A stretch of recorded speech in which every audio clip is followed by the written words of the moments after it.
Idea is architecture is a part of large environment, including a sea, mountain, or river, everything. The other way, the building should give some kind of, I should say, happiness or wellness for people. When was the last time you looked at the building and felt that what you're saying, happiness, like it evoked some sense of that? Japan is known for their technology innovation when it comes to disaster architecture. What do you think countries like the Philippines should learn from Japan in terms of this? Traditional architecture already thought about those things. Yeah. Like using a pilot type. Yeah. I think I have to say, I was selfish.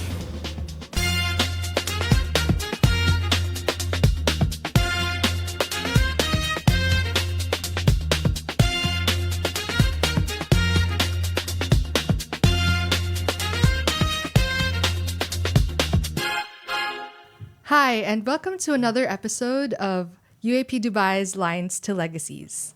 I am Irene Domingo, and I am joined by Alex Reyes. And allow us to introduce our guest for today. Takamori Yamazaki joined Nikken Sekkei in 1983 after completing his master's degree at Waseda University. Since then, he has been involved in numerous architectural projects both in Japan and internationally. From 2006 onwards, he has focused particularly on skyscrapers and mixed-use developments across Asia and the Middle East. He is currently an executive at Nikken Sekkei. His notable projects include Menara Astra in Jakarta, Tadawul Tower in Riyadh, and One Za'abeel in Dubai. Takamori Yamazaki is a registered architect in the state of New York and an APEC architect. He is a member of the American Institute of Architects, the Architectural Institute of Japan, and the Japan Institute of Architects. So, welcome, Mr. Yamazaki. Hi, nice to see you. Welcome, and let's dive right in. So, can you tell us a bit about your journey into architecture? Okay, it's common with architects in Japan, I decided to go to university because I liked mathematics and also science, and then good at drawing. And I was very much interested in art. That reason, yeah.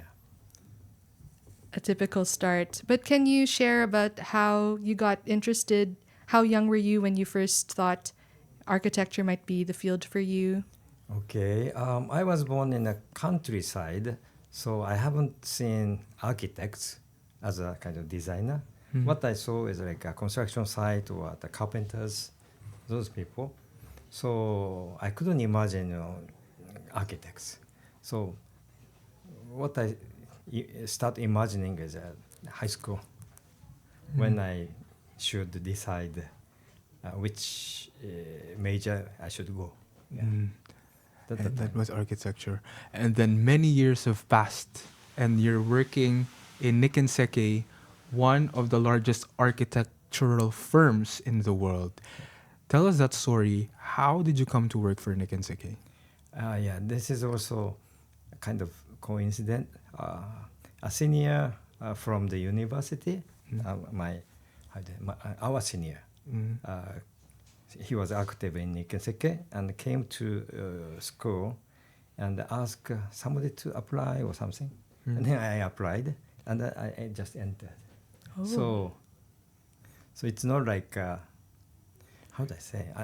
I didn't choose actually. I just applied to one company. And I just come in. And then the rest is history, as they say. Now, you are known for building high-rise structures, skyscrapers.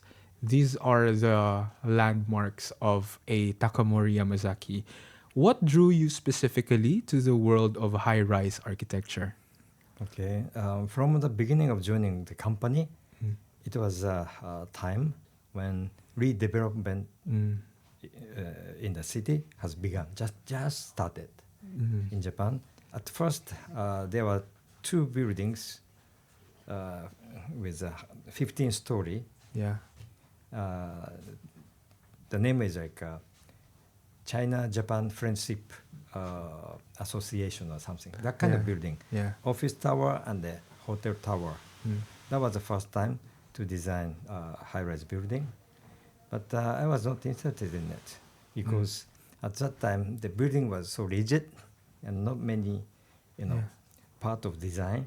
And only the window shape was the part of the design. But then I went to New York working for 2 years. I was sent by Nikken Sekkei to go there. Mm. And then after returning, at that time, Japan was quite hot in economy. So many buildings are going on. Mm. And then when I come here, and then I asked my boss, I would like to do Japanese hot project, large project. But he said, as long as you learn from abroad, you should do overseas project. Yeah, suddenly. Then I was not disappointed. I was quite interested in it. And then that was, the first one was the project, headquarter project in Taiwan, Taipei. Mm-hmm. And then that was the one I was very much interested in high-rise building because it has a atrium in the middle, and then we designed some kind of interesting shape at the top. So many part of design we could do. Then unlike before, I was very much interested in it. Yeah. Before we dive into like high-rise design, like your thoughts on it, you said that you worked in Japan and you also worked. Your first one was in Taipei, Yes. right? What are the key differences of working on high-rise buildings or any projects for that matter in Japan compared to like other countries? Okay. In Japan, especially the high-rise building done by developers, quite strict in efficiency and also functionality. So the plan is, I could say, quite rigid. The facade design is important, of course. Yeah. But I could say facade on the box, like a square or rectangular box. That is common in Japan. And then not many color we use, mainly gray. Can I ask why, or is that a cultural thing? Okay. The shape, it should be very functional. It's a cultural. And the color itself, if it is quite a large development, the Tokyo Metropolitan Government determined not to use vivid color. I see. This is strongly suggested. Yeah. Once the red building was appeared in the middle of the city, so many people against it.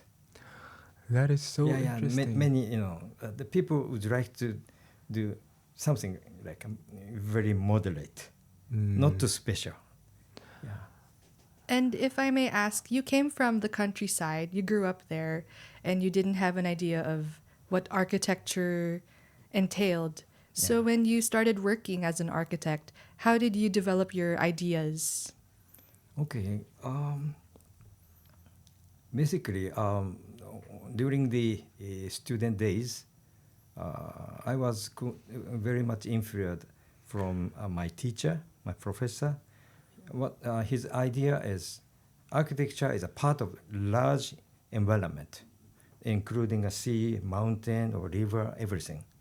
So compare with those kind of things, the architecture is quite small. Especially, I was born in a mountainside, more than 100-meter height mountains are already there. So even high-rise building, I didn't feel quite big. So for me, but honestly said, starting as a low-rise architecture in my career, that was quite fun because I can show the people's activity or those things. But in the high-rise building, the activity of people are not easily seen. It's all concealed, basically. Probably later I will explain that these days trend. it's quite interesting. Unlike the box type building now. Let's talk about we're touching now on design. Yes. Let's try to delve in like the philosophy of high-rise buildings, most especially at the time when people are coming into cities, the populations in cities are becoming denser. We have more people going in. So it's important we understand like what when designing a high-rise building, what is the most important consideration or the first thing at least that architects should consider? Okay. As a professional architect, I need to say functionality. And that is like a quite engineering part. And as a design, okay, the functionality is a building itself, the nature of the building. Like if it is a hotel, should be hotel, office, should be office. But the other way, the building should give some kind of, I should say, happiness or wellness for people. You know, it's not only working inside or living inside of the building. You know, the everybody surrounding the building, or maybe just passing by, or just look at the building. In this case, we need to give some kind of happiness, or enjoy entertainment, or not entertainment, enjoyment to the people. Yeah, that it is a kind of key. So, based on functionality, that is like a given to the client, but given to the user and given to society or people a little bit different. But the high-rise building need to do something like for all of the people. Yeah, contribute all of the people. I mean. Yeah. I love how you mentioned happiness because we've spoken to architects and that's one thing that ties everyone together, that feeling of evoking some sort of emotion towards their users. Human emotions. Human emotions. My question is, and this may be personal, but like when was the last time you looked at a building and felt that what you're saying, happiness, like it evoked some sense of that in you? Okay. It's not a high rise. Yeah. Recently, it was done like a few years ago in Shibuya in Tokyo. Yeah. The name is Miyashita Park. There used to be it was like a 2-story parking, and then on the roof of the parking, it's a very long, narrow site. On the roof of it, there was a kind of park or some greenery. Then it was renovated, became how many story? 5-story or something.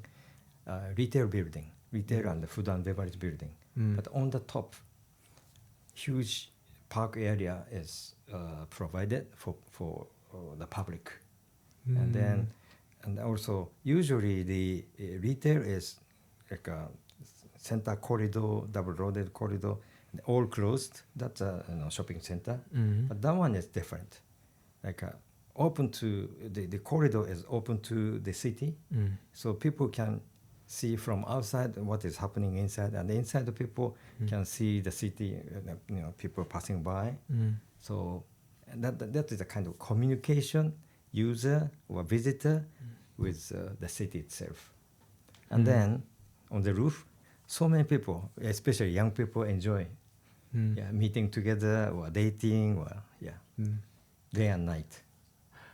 That's just the power of architecture. If you ask me, like the ability of structures or buildings to invite people in, to form bonds of friendship, family, which are very important values, especially for Asian countries. Yes.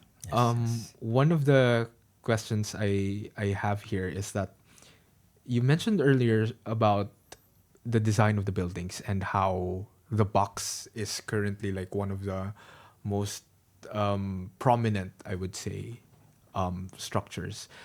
How do you balance form and function in tall buildings, especially in cities? I could say it's a very important point, and also the most difficult part. first of all, what we see is the site condition, the site location, and the people's activity. That is from outside toward the building, how building should be look like. And the other one is, of course, the function. Yeah, if it is office, need to be good office, efficient, but with some relaxation or something, as a for the workers. If it is the residential tower, need a good view or healthy condition, those things. So it's always from inside to outside or from outside to inside. Yeah, that is the key. And then, again, engineering things need to be deeply considered. That's our side. But the user side or the people's side, it's of course should be there, but it doesn't have to be explained again and again. Yeah. And Mr. Yamazaki, I like how you keep emphasizing that despite high-rise buildings, like you said earlier, being enclosed and concealing activities of the users inside, I like how you emphasize that you would like to merge the outside relations with the inside. And we want to know, are there any challenges you have faced when it comes to designing these high-rise buildings? I mean, that is a kind of relating to public space history. Usually public space was told as a plaza, those things, on the ground. But then, now here is also, but many large city in the country, I mean, each country, there are metro station, and then underground, activities also quite important. So now the ground floor, the underground, and then these days, this kind of public space is going up, like in the middle of the high-rise building, just like One Za'abeel. That is a hotel, so I can say it's a common space, but it's not really public, but as long as people use it, so it is above the ground, quite a high place. You can enjoy view, you can enjoy, for example, a food, a drink, or those things, meeting with other people. Unfortunately, it couldn't be quite transparent because of strong sunshine. If we can make more transparent, so we can show the people enjoying. You mentioned your project, which is One Za'abeel, which is probably one of the most iconic structures in Dubai, in the Dubai skyline as we speak. My question is, like, compared to the other cities that you have worked in Japan or in the US, like, how does Dubai compare, both in culture and technology?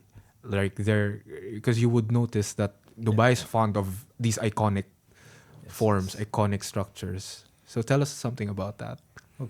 Dubai, I could say the maximum freedom for design. But Tokyo, New York, that kind of like a already grown-up city, it has a strong rule to create a form.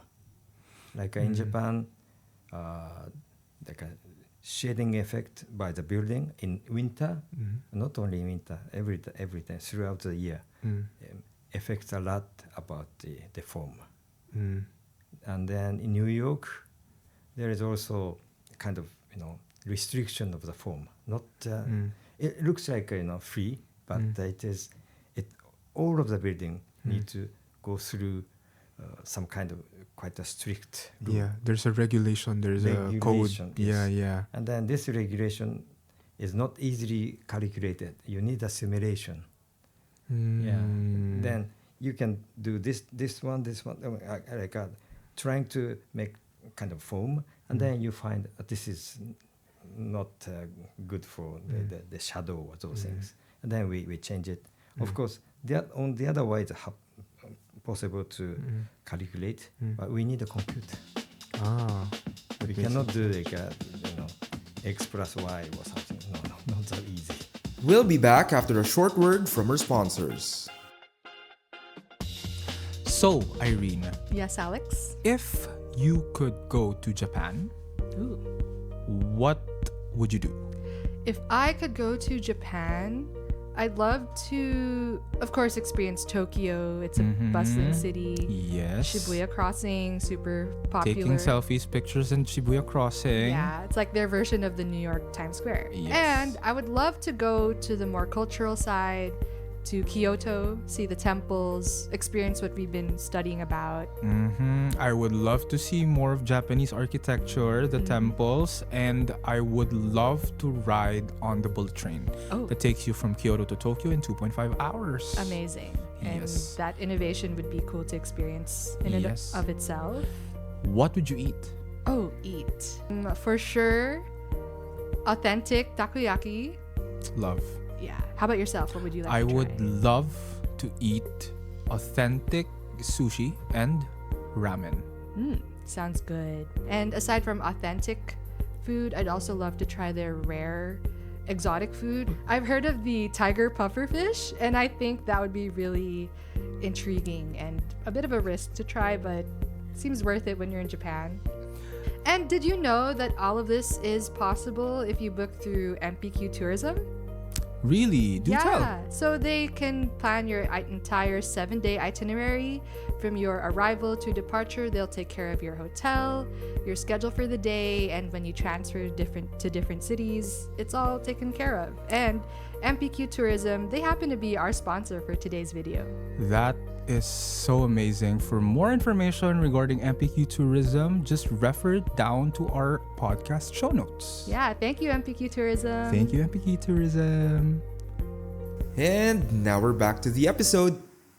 Tell us about like how that iconic form of One Za'abeel came about. Our mission was to be iconic. That was the first option. First mission, and then the other one is like it was not given, but that was not the first competition, not the first round of the competition. That was third round of the competition. 2 rounds of the competition was cancelled. Oh. Yeah. So what we thought is or what we heard was very iconic buildings was cancelled. Then we imagined iconic building without iconic shape. That is the reason why it is just a simple 3 boxes. Tall tower, another tall tower, it's rectangular plans, and then long one, horizontal. That is also very simple form. Then using simple form, of course it is efficient. But to be iconic. The reason why 2 towers are there and then one is joining each other is there is a highway going through the site. Yeah, exactly. Yes. The site itself is total site itself is a rectangle. A triangle. But in the middle there is a There's a highway road. cutting. Yeah. And then we make 2 buildings, and then we use a model, like a simple model and joining, and then all of us discussed about the form, how to determine the form to be submitted to the competition, and of course from our chairman to all of our staff, design staff is talking about that. Joining it, something not enough. Then we try to use some other piece of the model, and then how about sticking out this one, something like this. And then somebody said, how long is the longest cantilever in the world? Because Dubai loves world number 1. Yes. Yeah. That is true. Yeah. Then now at that time the number 1 was in Singapore, Marina Bay Sands. That was a 50-some meter. Okay, let's go more than 60 meter. Ooh. That is the start, and then we submitted, and luckily that was accepted. The government. Yeah. that was iconic, and at the same time it must have been a challenge, especially to the engineers and to the other planners, the other disciplines. Yes. My question is like when you worked with engineers, urban planners, and your clients, like what have you learned during this process, and like how has this like helped you in your career as an architect? Okay. What you mentioned, three type of people has a different opinion or different idea. First of all, the client already has a dream. All of them. If somebody who owns a company, definitely huge dream, and how to use it. Or the other one, if it is a company or developer, they would like to make money, of course. That is a given condition, and the engineers give us kind of restriction and freedom. Like we have to, okay, for example, structure need to support the building, but if we learn something about the structure, of course we are not a structure engineer, so just ideal things, just like a kid. If you play something, you cannot hold long pole or a long box or something from the edge. You have to support like this. That kind of things we already learned. We already knew, and then make it actively talk with the structure engineer. How about doing this? That things like back and forth. And then a mechanical engineer, they are very good at the sustainability things. How to use the glass is good. If for example, if the glass is vertical, we have to use a very efficient glass. But once glass is tilted, like not a backward, frontward, the sunshine goes hit and then reflected. So in this case, this glass doesn't have to be very much like a black or in a mirror. This angle itself helps the reflection. That kind of it's a kind of scientific things. But if you learn something or from the engineers, you can use it for your design. Yeah, that's from engineers. And another one is urban designers or planners. They have a big picture. Not only in we can be easily think about only in the site, easily. But once building is built, it's not like that kind of selfish things. We have to think about some other place, the relation with other buildings or traffic or those things. Then the urban planners give us some kind of hint to solve this. Yeah. So these three types of people are different angle to give us some solutions. Yeah. And I think it relates to what your professor told you before, that Yes, architecture is like part of a large environment. Exactly. And I think that's a beautiful like thought to put into it, because I'm not sure if it's a cultural thing or if it's a worldwide thing that we can appreciate, that we're, as architects, we are just part of like one circle of professionals who are all in one common goal. Yes. Yeah. And I think one thing that makes architecture so successful is that it really does need the collaboration of other professionals, because we can't do everything on our own and we don't know everything. And Mr. Yamazaki, you said earlier that Dubai loves to be number one. They always like to break records. Yeah. Do you think that we should have a limit on how tall buildings should be or how long cantilevers should be? What are your thoughts like on like the chase of being iconic? Yeah.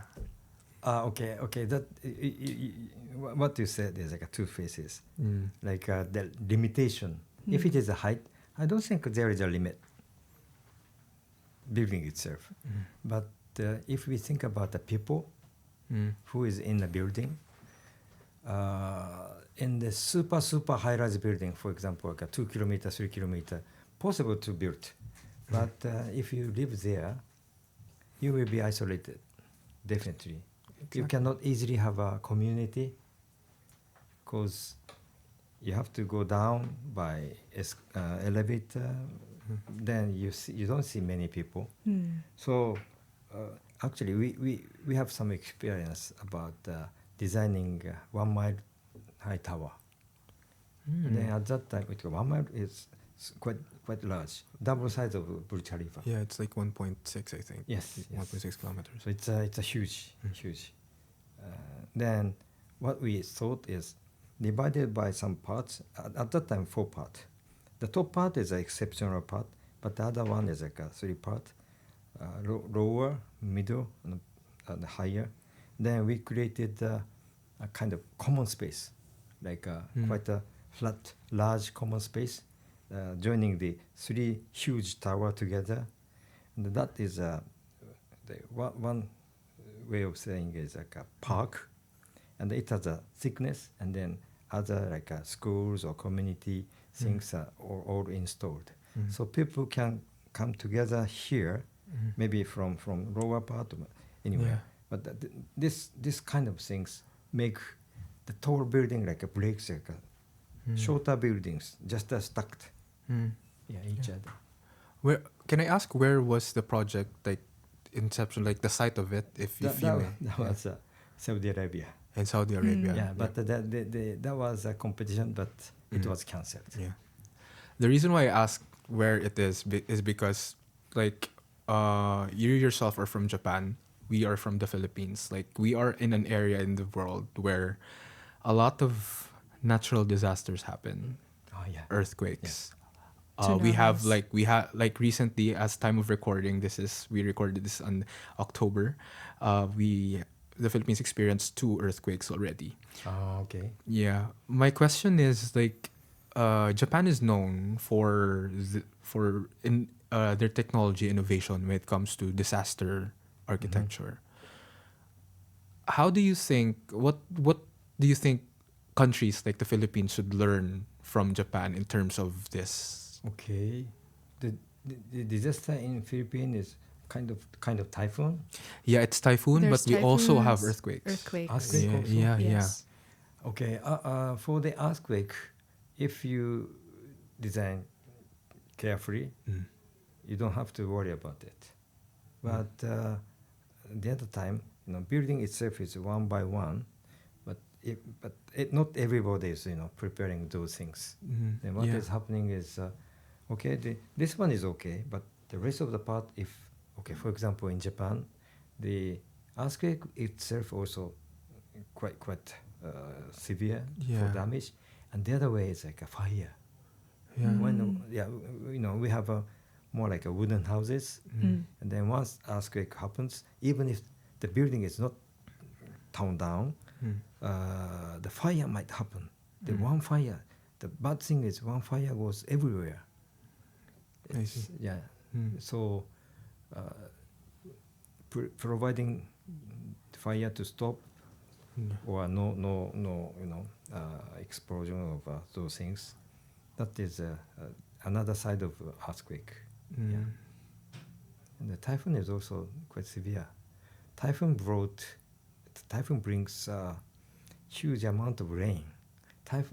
The wind itself is also scary, but a lot of rain is making another things. Yeah. Yeah. Flood or landslide or those things. And like it's difficult because these are things that we cannot control. Exactly. Yeah. Exactly. We can control the plan. We can control how we're going to react to this, or like how, like, the design in itself. But disaster preparedness, I think, is another thing, another topic. Another things. Yeah. Yeah.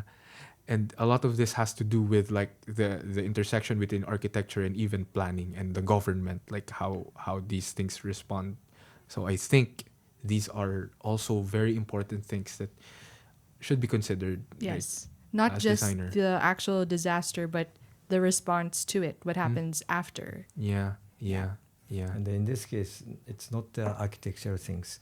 Probably the community is the most important to help each other. Yeah.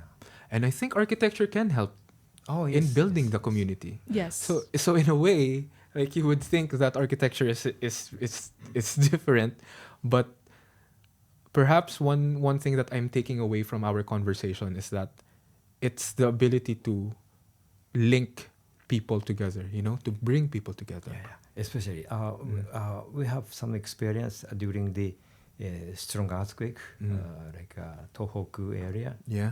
the yeah, north of Tokyo. At that time, okay, our company designed a large hospital, Mm. and then at that time, it was not the condition was not given, but somebody gave some idea to raise the ground floor from others, like a hospital ground to be above some other ground. Then it didn't get flood. Then this hospital became a center of helping other people. Also, they already provide a huge lobby space. It's too big for conventional use. But something happens. People come here or brought by the rescue, and then they could have a rest. So we can have some kind of thought, to provide to after disaster. Yeah. So these are like solutions that we can employ, because even we can look at it, Mr. Yamazaki, through like the traditional in the Philippines. Before, our history is that we lived in traditional houses that were on stilts, actually, to help assist us in like flooding, or for the alamos, or like this was during the indigenous times. So it's also key to look at like our past, our history. How did our ancestors solve these problems? Because maybe just maybe these can help us in solving these problems, since we've been experiencing this for time and time again. Yeah. Actually, traditionally, Yeah. your traditional architecture already thought about those things. Yeah. Like using a pilotis. Yeah. If it is flat, if it is not severe, you don't have to worry too much. And also, you can have a cool air. Yeah. Mm. Yeah. Yes. So, always, tradition is a lot to learn. Yeah. Yes. I agree. Yes. Now we're talking about values. We're talking about tradition.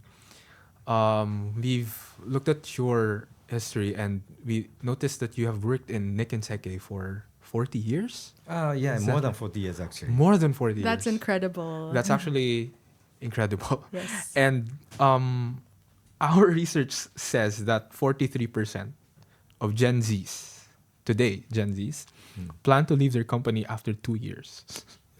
That's just the rough estimate. Like, what can you Okay. tell the youth when Yeah. it comes to loyalty to company?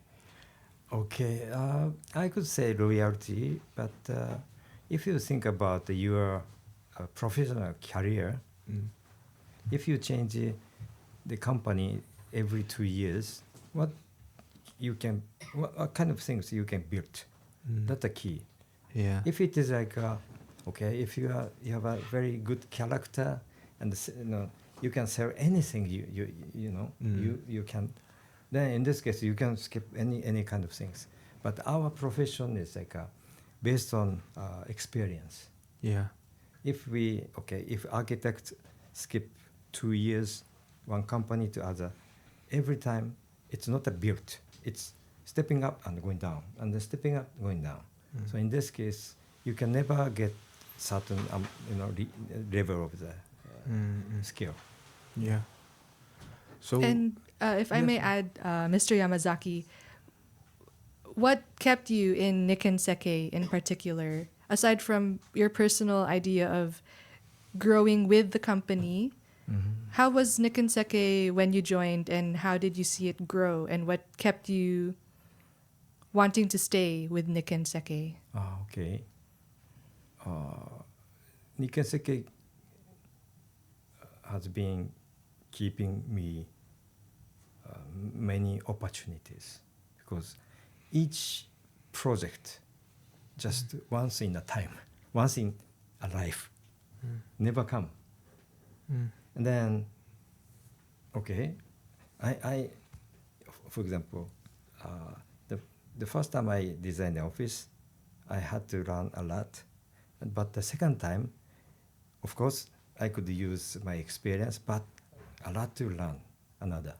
So every time a lot to learn, even if it is the same function, and then go. And in this case, we could feel we go a little higher than before, another higher than before. That's like a going mountain. You just stepping one by one. Every step is boring, but once you reach higher, you see something. You see another. Then then 40 years. And then you look back. Do you ever look back and say, wow, 40 years? Or you just look at the one step at a time, as you said? Yeah.